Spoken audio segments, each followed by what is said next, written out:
Aujourd'hui, nous allons réaliser un plat vraiment traditionnel, je dirais un plat même de tous les jours.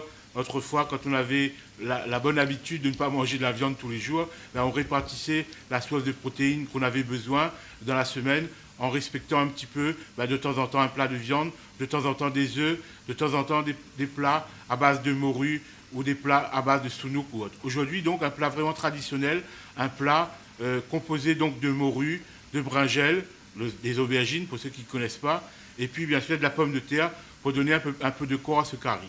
Alors c'est un plat tout simple où on va donc prendre de la morue salée, qu'on va donc faire tremper la veille ou quelques heures auparavant. On va bien faire tremper pour donc réhydrater la morue pour qu'elle elle se gonfle légèrement. Et ensuite on va donc la blanchir une fois ou deux fois. Donc je répète que l'action de blanchir en cuisine veut dire tout simplement mettre dans un récipient d'eau froide et de porter à ébullition quelques instants pour pouvoir le dessaler.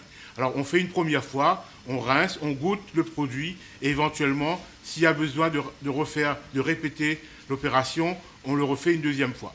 Bien sûr, il faudra tenir compte que dans ce curry, on n'ajoutera pas de sel dès le départ, mais peut-être que le fait que le produit est très salé au départ, ça ne va pas gêner parce qu'on va rajouter là-dedans toute une garniture aromatique et surtout plein de légumes. Donc une recette très facile à faire. Nous allons donc commencer par nettoyer notre morue, donc enlever la peau, enlever les grosses arêtes de la morue. Ensuite de faire bien rissoler la morue qu'on aura bien égouttée, bien rissoler pour avoir une morue très colorée, très croquante. Ensuite on va rajouter donc là-dedans des oignons qu'on va laisser, des oignons émincés finement, qu'on va laisser donc roussir légèrement. Et on va rajouter ensuite nos morceaux de pommes de terre. Alors aujourd'hui, donc, il y a plusieurs méthodes pour faire cuire cette préparation.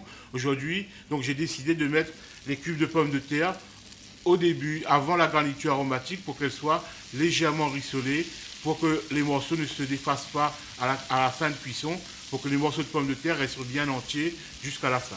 Donc nous allons mettre nos morceaux de pommes de terre dans la matière grasse bien chaude, avec les oignons, pour que l'ensemble soit légèrement coloré.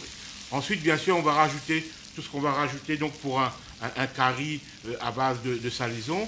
Donc là, aujourd'hui, je vais mettre donc un petit peu d'ail. Alors, l'ajout de piment est facultatif.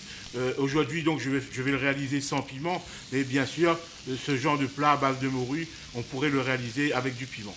Aujourd'hui, donc, je vais mettre donc, de l'ail. Je vais laisser cuire légèrement l'ail. Donc, cuire, ça veut dire laisser cuire tout doucement, sans coloration, pour que l'ail ne brunit pas, pour que l'ail ne colore pas. Ensuite, on va rajouter bien sûr de la tomate, concassée finement, du curcuma. On va laisser bien compoter l'ensemble, bien cuire. Et lorsque la tomate sera bien cuite, on va rajouter donc nos cubes d'aubergine, ou nos tranches d'aubergine.